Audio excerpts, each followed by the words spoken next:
대장암으로부터 내 몸을 지키는 식습관. 안녕하세요, 여러분. 오늘도 이렇게 영상을 찾아주셔서 정말 감사합니다.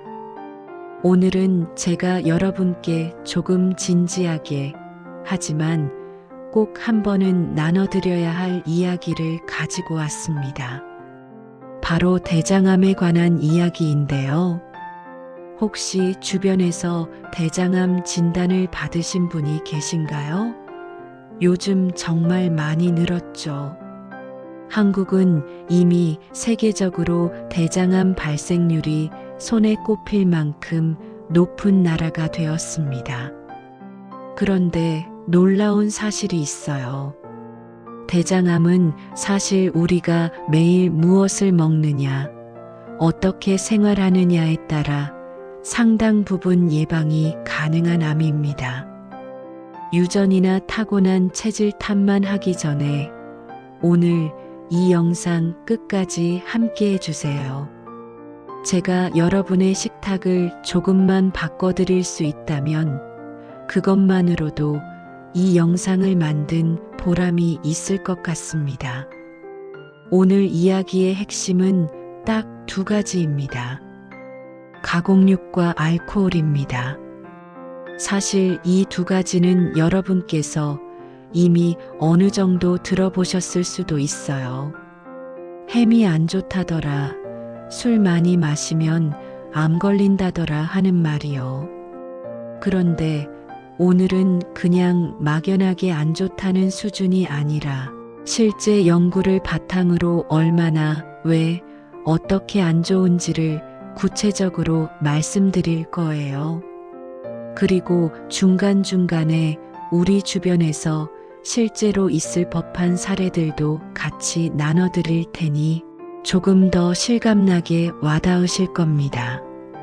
먼저 가공육 이야기부터 시작해 볼게요.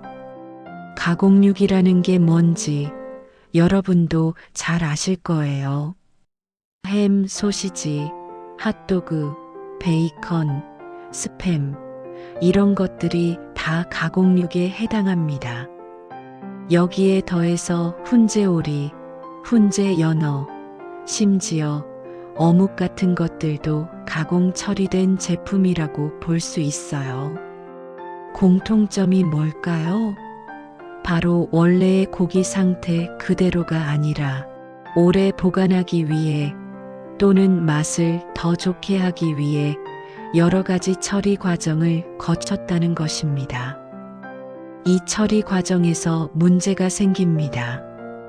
가공육에는 아질산 나트륨이라는 보존제가 들어가는 경우가 많아요. 이 성분은 고기의 색을 예쁘게 유지해주고 유해 세균이 자라지 못하도록 막아주는 역할을 합니다. 덕분에 우리가 마트에서 샀을 때 그 선명한 분홍빛을 유지할 수 있는 거죠.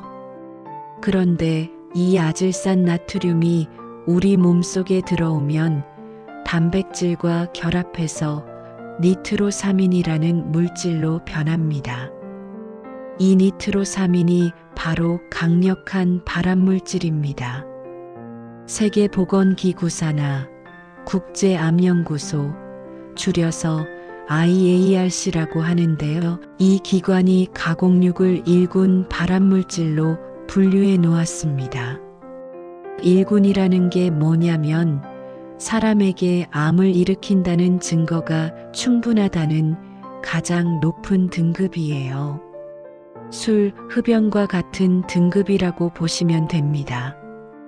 여기에 가공육은 나트륨 함량도 굉장히 높습니다. 나트륨이 많으면 대장 점막에 자극을 주고 만성 염증을 유발할 수 있는데 이 만성 염증이 암으로 이어지는 경로가 될 수 있다는 연구 결과들도 있습니다. 자, 이쯤에서 첫 번째 사례를 하나 소개해 드릴게요. 올해 72살이신 박 선생님이라는 분이 계세요.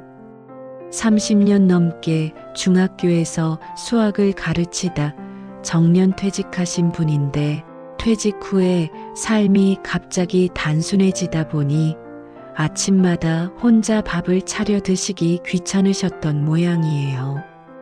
그래서 냉장고에는 늘 햄, 소시지가 가득했고 아침마다 달걀 프라이 하나에 햄 구워서 드시는 게 일상이 되셨대요. 점심은 국수나 라면, 저녁엔 또 소시지 볶음밥.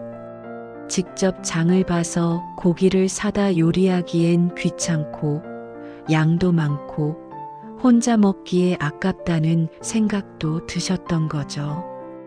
이게 딱 5년 동안 이어졌어요. 그러다 건강검진에서 대장 용종이 무려 5개 발견됐고 그중 2개는 조직 검사가 필요한 상태였다는 겁니다.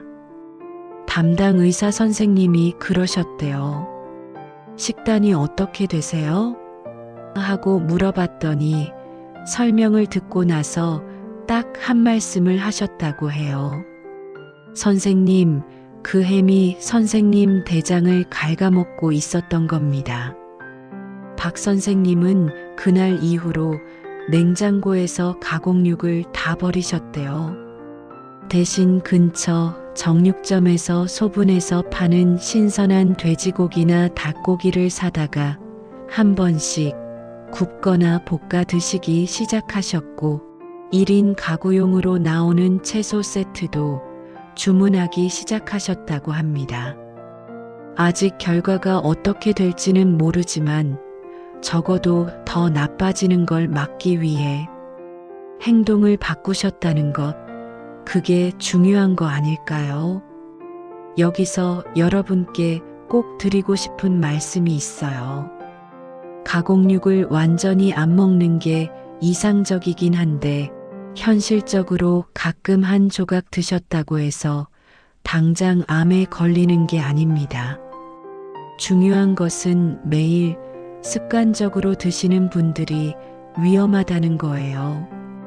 이거 하나쯤이야 하는 마음으로 아침마다 챙겨 드시는 분들, 바로 그 패턴을 바꾸셔야 합니다.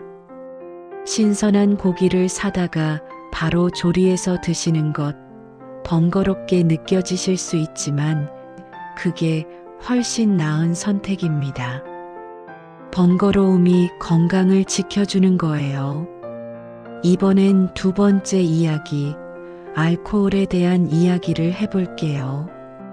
이 부분은 좀 더 주의 깊게 들어주셨으면 해요. 아시아인을 대상으로 한 연구에서 대장암 발생 위험을 가장 강하게 높이는 요인으로 알코올이 꼽혔습니다. 그냥 위험한 게 아니에요. 하루에 소주 3잔, 알코올로 따지면 약 30g 이상을 지속적으로 마실 경우 대장암 발생 위험이 64%나 증가한다는 연구 결과가 있습니다. 64%라는 숫자 굉장히 크죠? 왜 알코올이 이렇게 위험할까요? 알코올이 우리 몸에 들어오면 간에서 분해되면서 아세트알데히드라는 물질이 생깁니다. 이 아세트알데히드가 바로 발암물질입니다. 세포의 DNA를 손상시키고 우리 몸의 정상적인 면역 기능을 방해하며 대장 점막을 직접 자극합니다. 여기에 더해서 알코올은 엽산 흡수를 방해합니다. 엽산은 세포 분열이 정상적으로 이루어지도록 돕는 영양소인데 이게 부족해지면 이상 세포가 생겨도 우리 몸이 제대로 막아내지 못하게 됩니다. 또한 알코올은 장 속 미생물 환경, 이른바 장내 마이크로바이옴을 교란시켜서 대장 환경 자체를 암이 자라기 쉬운 상태로 만들어버립니다. 특히 아시아인은 서양인보다 알코올 대사 능력이 떨어지는 경우가 많습니다. ALDH라고 하는 효소가 결핍된 분들이 아시아계에 훨씬 많은데요. 이분들은 술을 마셨을 때 아세트알데히드가 훨씬 오래 몸속에 남아있게 됩니다. 그래서 얼굴이 빨개지거나 두근거리는 증상이 생기는 거거든요. 그런데 아이러니하게도 이렇게 아세트알데히드가 잘 분해 안 되는 체질인 분들일수록 암 위험이 더 높다는 연구 결과가 있습니다. 술을 조금만 마셔도 얼굴 빨개지는 분들, 그냥 체질이라고 웃고 넘기시면 안 됩니다. 두 번째 사례를 들어볼게요. 66살에 대장암 3기 진단을 받으신 김 씨 이야기예요. 김 씨는 건설 현장에서 30년 넘게 일하셨는데 젊어서부터 일 끝나고 동료들이랑 소주 한 병, 두 병 마시는 게 일상이었다고 합니다. 힘든 노동 후에 술 한 잔 마시는 게 유일한 낙이었다고요. 피곤하면 더 마셨고 스트레스 받으면 더 마셨어요. 몸이 좀 불편하거나 변에 피가 섞여 나와도 치질이겠지 하고 넘기셨답니다. 그러다 혈변이 너무 심해져서 병원에 가셨는데 그게 3기 대장암이었어요. 수술을 받으셨고 항암 치료를 받으셨는데 항암 부작용이 너무 힘드셨다고 해요. 나중에 치료를 마치고 나서 의사 선생님께 여쭤봤대요. 제가 왜 대장암에 걸린 걸까요? 의사 선생님이 여러 요인을 설명해 주시다가 술 이야기를 하셨는데 김 씨가 그때 가장 후회하신 게 뭔지 아세요? 그렇게 많이 마실 거였으면 차라리 그 돈으로 여행이라도 갈걸. 이 말이 참 마음에 걸립니다. 세 번째 사례는 조금 다른 이야기를 해볼게요. 이건 잘하신 분의 이야기입니다. 70살 이 할머니라는 분이 계신데 이분은 20년 전에 남편분이 대장암으로 돌아가셨어요. 그 후로 이 할머니는 식단에 굉장히 신경을 쓰기 시작하셨대요. 가공육은 집에 아예 들이지 않으시고 술은 명절에 한 잔 정도만 하셨고 대신 채소와 통곡물 위주로 드셨어요. 그리고 매년 대장 내시경을 꼭 받으셨습니다. 그렇게 20년을 지내셨는데 70세인 지금도 대장 건강이 아주 양호하다는 결과를 받으셨대요. 담당 의사 선생님이 어르신 대장이 50대 같아요라고 하셨다는 거예요. 이분이 이렇게 할 수 있었던 건 특별한 의지력이 있어서가 아니에요. 남편을 잃은 경험이 얼마나 힘든 일인지, 그래서 내 가족들은 그런 고통을 겪지 않게 하겠다는 마음이 있으셨던 거죠. 무언가를 지키고 싶은 마음이 있을 때 사람은 바뀔 수 있습니다. 다시 이야기로 돌아와서 그럼 도대체 어느 정도 마셔야 안전한 걸까요? 안타깝게도 암 예방 관점에서 보면 이 정도는 괜찮다는 안전한 음주량은 없습니다. 알코올 자체가 발암물질로 분류되어 있기 때문에 이론적으로는 전혀 안 마시는 것이 가장 좋습니다. 하지만 현실적으로 완전히 끊기 어려운 분들이라면 최대한 줄이시는 것이 중요해요. 주중에는 완전히 끊고 주말에도 한두 잔 이상 넘기지 않는 것, 그리고 절대로 매일 드시지 않는 것, 그것만으로도 상당히 달라질 수 있습니다. 어떤 분들은 와인은 괜찮다더라, 막걸리는 건강에 좋다더라 하시는데요. 솔직히 말씀드리면 암 예방 측면에서 보면 어떤 종류의 술이든 알코올이 들어있으면 다 같은 위험을 가지고 있습니다. 레드와인의 레스베라트롤 성분이 좋다는 이야기는 있지만 그 효과가 알코올의 해로운 영향을 상쇄할 만큼 크지는 않다는 게 현재까지의 연구 결론이에요. 막걸리도 마찬가지예요. 발효식품으로서의 장점이 있을 수는 있지만 알코올이 들어있는 이상 대장암 위험에서 자유롭지 않습니다. 이제 네 번째 사례를 말씀드릴게요. 이건 가공육과 알코올을 함께 자주 드셨던 경우입니다. 67살의 최 사장님이라는 분인데 작은 식자재 도매업을 하셨어요. 업무 특성상 사람들과 밥 먹고 술 마시는 자리가 잦으셨고 안주로는 늘 소시지 볶음이나 햄구이가 단골이었대요. 비즈니스 자리다 보니 드링크도 적당히 맞춰야 했고 그게 20년 가까이 이어졌습니다. 집에서도 퇴근 후 피곤하시면 냉장고에 있는 햄 꺼내서 맥주 한 캔 드시는 게 습관이 되셨고요. 그런데 65살에 건강검진 받으러 가셨다가 내시경을 하는데 의사 선생님 표정이 심상치 않더라는 거예요. 결과적으로 대장 용종 여러 개의 조기 대장암이 발견됐습니다.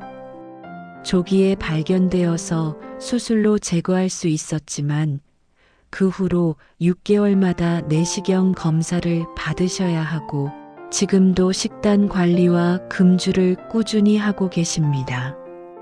최 사장님이 늘 하시는 말씀이 알았을 때 바꿔서 다행이지 더 늦게 알았으면 큰일 날 뻔했다라고 하십니다. 이 사례들을 통해서 공통적으로 느끼시는 게 있을 거예요. 대장암은 어느 날 갑자기 찾아오는 게 아니에요. 10년, 20년에 걸친 식습관이 쌓이고 쌓여서 나타나는 결과입니다.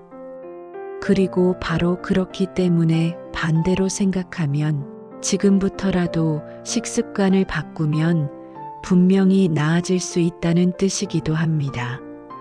10년 전부터 했다면 더 좋았겠지만 10년 후보다는 지금이 빠르잖아요.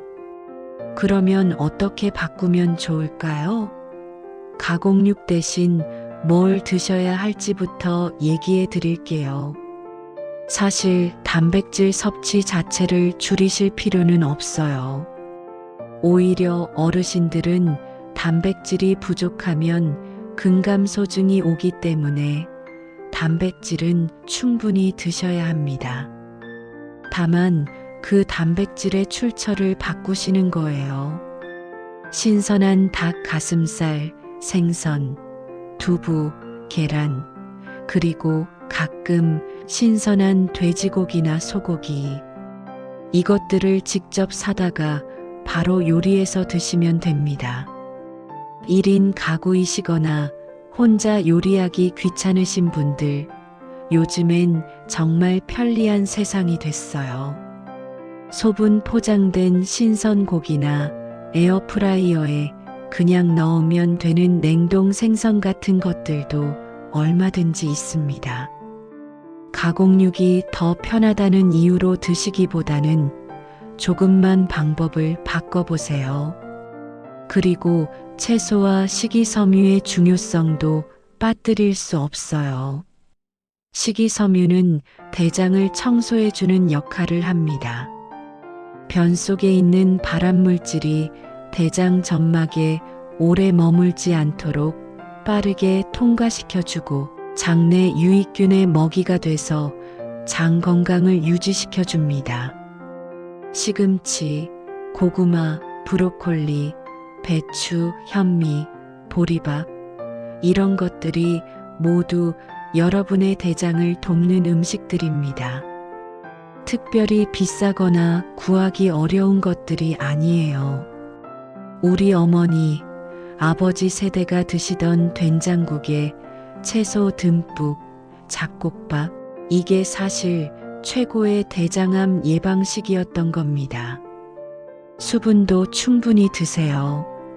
나이가 드실수록 갈증을 잘 못 느끼시기 때문에 물을 잘 안 드시는 경우가 많은데 대장이 제 기능을 하려면 수분이 충분해야 합니다. 변비가 생기면 대장 점막에 해로운 물질이 더 오래 머물게 되고 이것도 암 위험을 높일 수 있습니다. 하루 6컵에서 8컵, 한두 시간마다 한 잔씩 드신다고 생각하시면 됩니다. 차나 물 모두 괜찮아요. 단 당분이 많이 들어간 음료수나 탄산음료는 자주 드시지 않는 게 좋습니다. 규칙적인 신체 활동도 대장암 예방에 매우 효과적입니다. 운동이 왜 대장암을 예방할까요? 운동을 하면 장운동이 활발해져서 변이 대장을 빠르게 통과합니다. 발암 물질과 대장 점막이 접촉하는 시간이 줄어드는 거예요. 또한 운동은 만성염증을 줄여주고 면역력을 높여줍니다. 격렬한 운동이 아니어도 괜찮아요. 하루 30분 이상 빠른 걸음으로 걷는 것만으로도 충분한 효과가 있습니다. 아파트 단지 한 바퀴라도 매일 걸으시는 분, 그분은 이미 대장암 예방에 큰 도움이 되는 생활을 하고 계신 겁니다. 그리고 무엇보다 빠뜨릴 수 없는 게 대장 내시경 검사입니다. 아무리 식습관을 잘 관리해도 정기적으로 내시경을 받으셔야 해요. 대장암은 용종에서 시작되는 경우가 많은데 이 용종 단계에서 발견하면 내시경으로 바로 제거할 수 있습니다. 이때 제거하면 암으로 발전하는 걸 막을 수 있어요. 하지만 이미 암이 된 다음에 발견하면 이야기가 완전히 달라집니다. 50세 이상이시면 5년에 한 번 혹은 이전에 용종이 발견된 적 있으신 분은 1년에서 3년에 한 번씩 내시경을 받으시도록 전문의와 상담하세요. 내시경이 불편해서, 귀찮아서, 겁나서 미루고 계신 분들, 오늘 영상을 보신 걸 계기로 꼭 예약을 잡아주세요. 내시경이 두렵다는 분들 정말 많이 계시잖아요. 맞아요. 검사 전날 장 세척제 마시는 것도 힘들고 검사 자체도 긴장되지요. 그런데 요즘은 수면 내시경을 많이 해서 검사 도중에 아무것도 모르고 주무시다가 일어나시는 분들도 많아요. 가장 힘든 건 사실 장 세척제인데 최근엔 양이 줄어들고 맛이 개선된 제품들도 나와서 예전보다는 훨씬 나아졌다고들 하세요. 한 번의 불편함으로 5년의 안심을 살 수 있다고 생각하시면 어떨까요? 오늘 이야기를 정리해보면 결국은 이렇습니다. 우리가 매일 식탁에서 무엇을 선택하느냐가 우리 대장의 건강을 만들어 갑니다. 햄 한 조각, 소주 한 잔이 당장 큰 문제처럼 느껴지지 않을 수 있어요. 하지만 그 선택이 매일 반복될 때, 10년, 20년이 쌓일 때, 그게 몸속에서 무언가를 만들어내는 겁니다. 좋은 방향으로도 나쁜 방향으로도요. 오늘 영상을 보신 여러분, 부디 식탁 위에 가공육보다는 신선한 것들을 올려주세요. 냉장고에 있는 소시지를 오늘 저녁 마지막으로 드시고 내일부터는 신선한 재료로 도전해 보세요. 술자리가 있으시다면 내가 오늘 3잔을 넘기지 않겠다고 마음속으로 결심해 보세요. 작은 결심이 내 몸을 지킵니다. 그리고 이 영상이 도움이 되셨다면 주변의 친구분들, 형제분들, 자녀분들과도 꼭 나눠주세요. 건강 정보는 혼자만 알기 아까운 거잖아요. 특히 연세 드신 부모님이나 친척 어르신들께 보여드리면 더욱 좋을 것 같습니다. 영상 아래 좋아요 버튼 눌러주시고 구독도 부탁드려요. 다음에도 여러분의 건강에 실질적인 도움이 되는 정보를 가지고 찾아올게요. 오늘도 건강하고 행복한 하루 되세요. 감사합니다.